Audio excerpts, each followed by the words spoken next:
Hello students, आज के class में आप लोगों को बहुत बहुत स्वागत है। और फिर से हम जो है से आ गए हैं नहा धो करके पढ़ने के लिए, पढ़ाने के लिए। तो चलिए रेडी हो जाते हैं और जो है सो आज के क्लासेस की शुरुआत जो है सो हम करते हैं। जैसे कि मैं बता देना चाहता हूं कि आज का क्लासेस का शुरुआत जो है सो मैं करने वाला हूं चैप्टर 6 इनहेरिटेंस के नाम से। आज के क्लासेस में जो है सो मैं डिस्कशन करूंगा इनहेरिटेंस, जो क्लास 12 का चैप्टर नंबर 6 है। चैप्टर नंबर 6 का नाम है इनहेरिटेंस। इनहेरिटेंस वर्ड को जो है सो आज हम बखूबी समझने वाले हैं कि इनहेरिटेंस होता क्या है, C plus plus programming language में इनहेरिटेंस क्या होता है। मैं आपको बता देना चाहता हूं कि एक्चुअली जो इनहेरिटेंस जो एक वर्ड है वो ये इनहेरिटेंस वर्ड जो है सो बायोलॉजी से ज़्यादा मिलता जुलता वर्ड है। और बायोलॉजी के स्टूडेंट भी जो है सो इस वर्ड को काफ़ी बखूबी जानते होंगे, काफ़ी परिचित होंगे इस वर्ड से। इनहेरिटेंस का मतलब क्या होता है, सबसे पहले हम लोगों को ये चीज को समझना होगा कि इनहेरिटेंस का मतलब क्या होता है।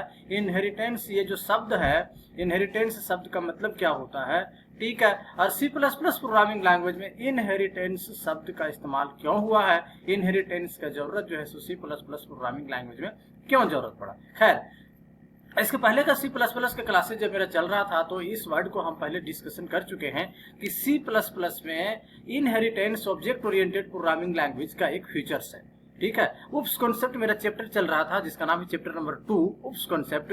उसमें हमने जो है सो उप्स के फीचर्स के बारे में डिस्कशन किया था। आप जा करके चैप्टर नंबर 2 देख सकते हैं। क्लास 12 कंप्यूटर साइंस का चैप्टर नंबर 2 आप देख सकते हैं, जिसमें से चैप्टर का नाम था उप्स कॉन्सेप्ट। और वहां पे जो है सो इनहेरिटेंस के बारे में हमने बखूबी चर्चा किया था और हमने समझाया था कि इनहेरिटेंस क्या होता है। मैंने वहां भी बोला होगा कि इस इनहेरिटेंस नाम का आगे एक चैप्टर है जिसके बारे में जो है सो हम काफी बढ़िया से वहां पे चर्चा करने वाले हैं, ठीक है। तो हम बात करते हैं इनहेरिटेंस का। इनहेरिटेंस का हिंदी होता है उत्तराधिकारी। इसका मतलब ये हुआ, ठीक है, कि उत्तराधिकारी का मतलब ये होता है कि उसके पहले उत्तराधिकारी का मतलब ये हुआ उसके पहले कोई एक राजा होगा, उसका फिर बेटा होगा, फिर उसका बेटा होगा, यानी कि उसका प्रॉपर्टीज को, उसका जो है सो गुण को, तो उसका संपत्ति को जो है सो उसका हकदार उसके नीचे वाला का जो भी जनरेशन होगा वो होगा, ठीक है। उत्तराधिकारी उसी को बोलते हैं। जैसे उत्तराधिकारी वर्ड का इस्तेमाल जो है सो हम पहले के जमाने और इतिहास में राजा रजवाड़ों के समय करते हैं, ठीक है, कि एक राजा था, एक राजा था, उसका बेटा उसका उत्तराधिकारी बना, फिर उसका बेटा उसका उत्तराधिकारी बना। तो ऐसे चीज का जो है हम इस्तेमाल करते हैं। इसका मतलब ये हुआ कि उसका प्रॉपर्टी जो है, ठीक है, अन्य उसका उस एक राजा का प्रॉपर्टी जो है उसका हकदार कौन होता है, तो उसका बेटा होता है। और उस बेटा फिर बाप बन जाता है और उसका प्रॉपर्टीज का हकदार उसका बेटा होता है, ठीक है। तो किस ऐसे ही बारे में यही सब के बारे में हम यहाँ पे चर्चा करने वाले हैं। बायोलॉजी के फील्ड में अगर जाते हैं तो इनहेरिटेंस को समझने के लिए हमको ये समझना होगा कि इनहेरिटेंस का मतलब होता है कि किसी भी पेरेंट्स का गुण को जो है सो चुराना, ठीक है, तो इनहेरिट करना। जैसे हम लोग खास करके क्या देखते हैं कि कोई भी प्राणी में, कोई भी सजीव में हम लोग क्या देखते हैं, चाहे बाघ हो, चाहे बकरी हो, चाहे बिल्ली हो, चाहे इंसान हो, जब वो जन्म लेता है, जब बड़ा होता है, तो उसका पेरेंट्स का, उसका माता पिता का कुछ ना कुछ गुण जो है सो बच्चों में दिखने को मिलता है।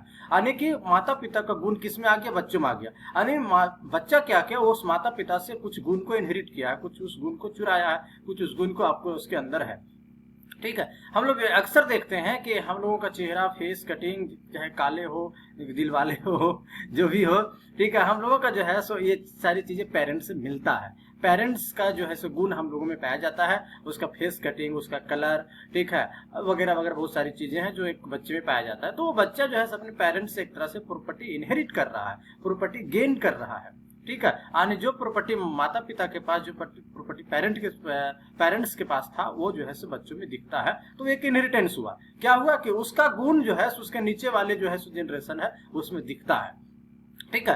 तो इसको हम जो है सो इनहेरिटेंस बोलते हैं। C plus plus programming language में इनहेरिटेंस का जो है सो हम यूज करने वाले हैं। और इनहेरिटेंस को समझने के लिए आपको जो है सो क्लास को समझना बहुत जरूरी है, क्योंकि हम यहाँ पे जो है सो क्लास को जो है सो ज्यादा यूज करने वाले हैं। क्योंकि इनहेरिटेंस का जब हम इस्तेमाल करते हैं तो एक क्लास से दूसरे क्लास में जो है सो प्रॉपर्टीज को जो है सो जो लिखते हैं, यानी एक क्लास के कोड का दोबारा हम जो है सो दूसरे क्लास में जो है सो लिखने का काम करते हैं। यानी हम कह सकते हैं, गौर से सुनिएगा, इनहेरिटेंस का मतलब क्या हुआ, एक तरह का उत्तराधिकारी, मतलब पहले वाला में पहले वाला जो भी होगा, चाहे वो पेरेंट्स हो, चाहे वो राजा हो, चाहे वो C++ का क्लास ही क्यों ना हो, उसका गुण जो है उसके नीचे वाले लेवल में दिखना चाहिए। चाहे राजा का बेटा हो तो उसमें दिखना चाहिए, पेरेंट्स का उसके लिए बच्चा हो तो उसमें उसका गुण दिखना चाहिए। चाहे C++ प्रोग्रामिंग लैंग्वेज का क्लास हो, तब ऊपर वाला क्लास का गुण जो है यानी कोड जिसको हम यहाँ पे बोलेंगे, वो नीचे वाला क्लास में जो है सो दिखना चाहिए। ठीक है, हाँ, इसको जो है हम इनहेरिटेंस बोलते हैं। इनहेरिटेंस का डिफिनेशन यहाँ पे लिखा हुआ, the capability of one class to inherit the properties from another class is called inheritance. इसका मतलब ये हुआ the capability of one class, इसका मतलब हुआ कि एक क्लास का वह कैपेबिलिटी, वह शक्ति, ठीक है, जो इनहेरिट करता है प्रॉपर्टीज फ्रॉम अनदर क्लास, जो दूसरे क्लास से प्रॉपर्टी इनहेरिट करता है, ठीक है, दूसरे क्लास के प्रॉपर्टी, दूसरे क्लास के गुण को जो है सो अपने अंदर ले आता है, ठीक है, उसको हम जो है इनहेरिटेंस बोलते हैं। सिंपल सा है कि किसी भी क्लास का वह शक्ति, किसी भी क्लास का वह शक्ति जो अपने ऊपर वाले क्लास से कुछ प्रॉपर्टी जो है लेकर के आता है, चुराता है, ठीक है, गेन करता है, इसी को हम इनहेरिटेंस बोलते हैं। जैसे हम लोग जो है अपने माता पिता से कुछ ना कुछ प्रॉपर्टी इनहेरिट करते हैं, माता पिता का गुण, कलर, शेप, ठीक है, जो माता पिता बौना था बच्चा बौना, माता पिता लंबा था बच्चा लंबा, माता पिता गोरा था बच्चा गोरा, तो हम अपने पेरेंट्स से कुछ ना कुछ प्रॉपर्टी गेन करते हैं, इनहेरिट करते हैं। C++ का मेरा क्लासेस चल रहा है, तो इसका C++ में कैसे यूज करेंगे, तो C++ में एक क्लास बनाते हैं। क्लास कैसे बनाते हैं C++ के प्रोग्राम में, ये क्लास और ऑब्जेक्ट नाम के चैप्टर में हम लोगों ने पढ़ा है ना। क्लास कैसे बनाते हैं, उसके अंदर डाटा मेंबर फंक्शन लेते हैं, ठीक है। तो यहाँ पे हम इनहेरिटेंस में भी जो है सो एक ही प्रोग्राम में 2, 3, 4 जो है सो क्लास बनाने वाले हैं, और वहां पे जो है सो हम प्रॉपर्टी एक क्लास से दूसरे क्लास में इनहेरिट करने वाले हैं, यानी कोड को जो है हम यूज करने वाले हैं। एक क्लास का कोड दूसरे क्लास में जो है सो हम यूज करने वाले हैं। तो एक क्लास का कोड दूसरे क्लास में जब यूज होगा तो लाजमी है कि ये जो है सिर्फ ऊपर वाला जो क्लास है और जो नीचे वाला क्लास है, तो नीचे वाला क्लास ऊपर वाला क्लास से कुछ ना कुछ कोड जो है से गेन करेगा, यानी उसका कोड हम इसमें लिखेंगे तो प्रॉपर्टी इनहेरिट कर रहा है एक तरह से, ठीक है। तो हम इसी को क्या बोलते हैं, इनहेरिटेंस बोलते हैं। फिर बोलता है it is one of the most important features of object oriented programming language. लीजिए, हमने कहा था कि ऑब्जेक्ट ओरिएंटेड प्रोग्रामिंग लैंग्वेज का एक मोस्ट इंपॉर्टेंट फीचर्स है इनहेरिटेंस। सिर्फ जब हम सॉफ्टवेयर बनाते हैं तो हम चाहते हैं कि हमारा कोड जो है सो लंबा ना हो, ठीक है, कोड को जो है हम रिड्यूस कर दे, ठीक है, रीयूज कर ले। तो इस परिस्थिति में जो है सो हम सॉफ्टवेयर इंडस्ट्री में इनहेरिटेंस नाम का कॉन्सेप्ट का बखूबी इस्तेमाल करते हैं।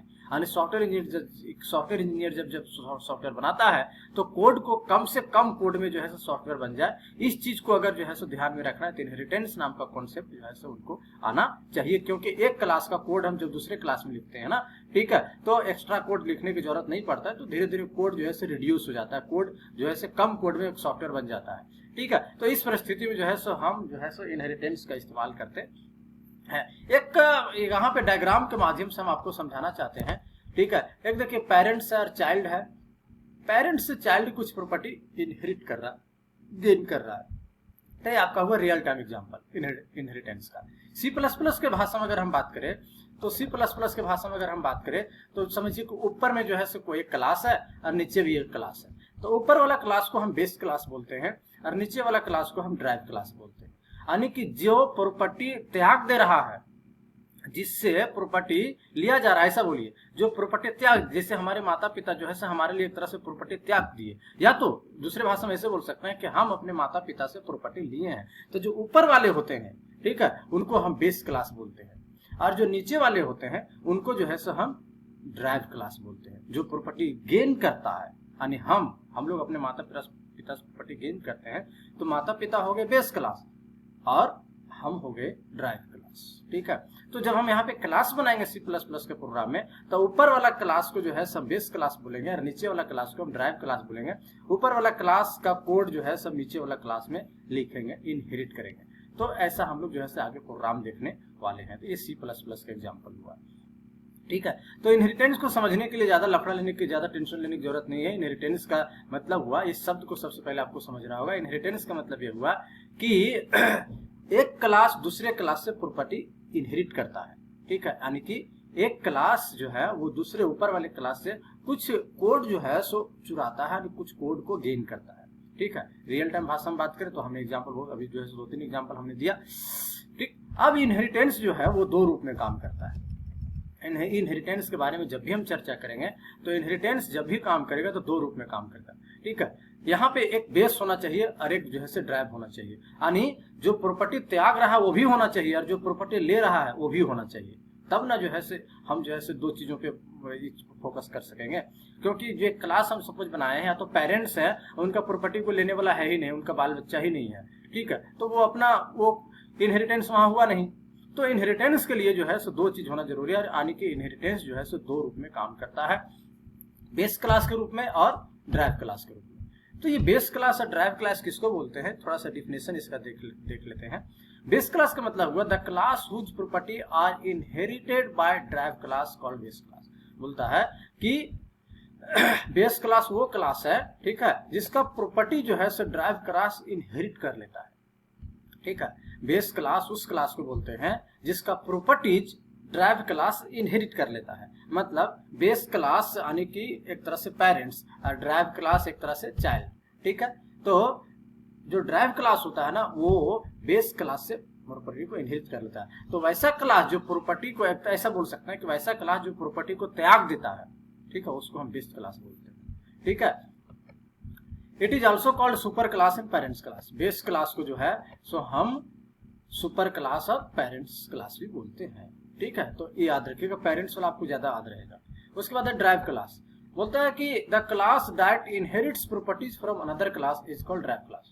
बोलता है कि वैसा क्लास, ठीक है, जो दूसरे क्लास से प्रॉपर्टी इनहेरिट करता है उसको हम ड्राइव क्लास बोलते हैं। जो प्रॉपर्टी दे देता है, ठीक है, जो त्याग देता है उसको बेस क्लास बोलते हैं, और जो ले लेता है उसको हम ड्राइव क्लास बोलते हैं।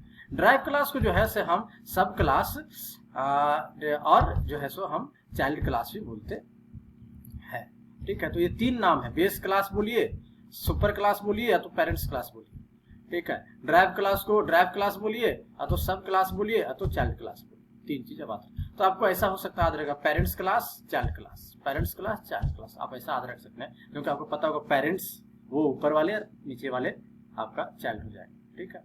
अब बात ये उठती है कि इनहेरिटेंस का जरूरत जो है C++ प्रोग्रामिंग लैंग्वेज में क्यों पड़ा। C++ प्रोग्रामिंग लैंग्वेज में इनहेरिटेंस की जरूरत क्यों पड़ा। देखिए साथियों, हम हमेशा बताते हैं कि जिस चीज से हमको फायदा होता है उसी चीज के बारे में जो है से हम चर्चा करते हैं और उसका यूज करते हैं, चाहे पढ़ाई लिखाई हो, चाहे किसी भी सेक्टर हो।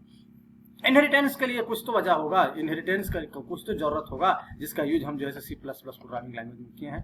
तो need of inheritance due to following reason, निम्नलिखित कारणों की वजह से जो है इनहेरिटेंस की जरूरत पड़ा। क्या भाई, तो देखिएगा, इट डिक्रीज कोड लेंथ। बोलता है कि जब हम इनहेरिटेंस का यूज करते हैं तो कोड का जो एक लेंथ होता है ना, जो कोड का अपना जो लंबाई होता है, जो नंबर्स ऑफ कोड जो हम लिखते हैं सॉफ्टवेयर बनाते समय, वो डिक्रीज कर जाता है, कम हो जाता है। यानी इनहेरिटेंस का जब हम यूज करते हैं, ठीक है, तो एक बड़ा लाइन जो है हम लिखना हमको जो पड़ता है अगर सॉफ्टवेयर बनाने के लिए, तो वो लाइन कुछ छोटा हो जाता है। तो डिक्रीज द कोड लेंथ, ठीक है। Maintenance is easy. बोलता है कि अगर कोई कोड जो है, जो कोई सॉफ्टवेयर बनाते हैं, कम ही कोड में अगर वो सॉफ्टवेयर बन जाता है, तब तो लाजमी है कि उसका मेंटेनेंस यानी रख रखाव इजी हो जाएगा। इसका एग्जांपल ऐसे समझिए, आपके पास एक बड़ा गाड़ी है और एक छोटा गाड़ी है, तो छोटा गाड़ी का रख रखाव यानी मेंटेनेंस आपके लिए ज्यादा इजी हो जाएगा, बड़ा गाड़ी के लिए आपको मेंटेनेंस टफ होगा, ठीक है।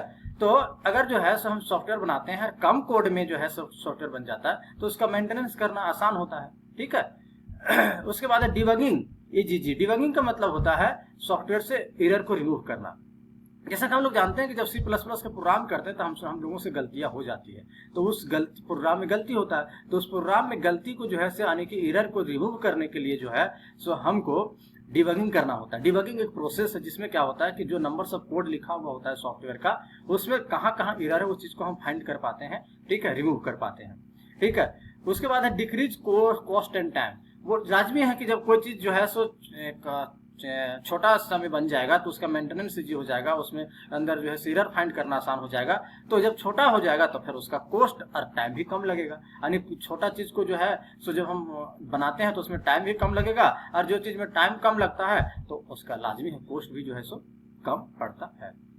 तो आज के क्लासेस में जो है सो हमने आपको बताया कि इनहेरिटेंस क्या होता है, इनहेरिटेंस का जो है सो जरूरत जो है सो C++ प्रोग्रामिंग लैंग्वेज में कब पढ़ता है। तो यहाँ से ये याद रखिएगा, हो सकता है क्वेश्चन पूछेगा what is inheritance and what are the need of inheritance, ठीक है। तो आज के क्लास में इतना ही, इनहेरिटेंस के बारे में हम लोगों ने पढ़ा।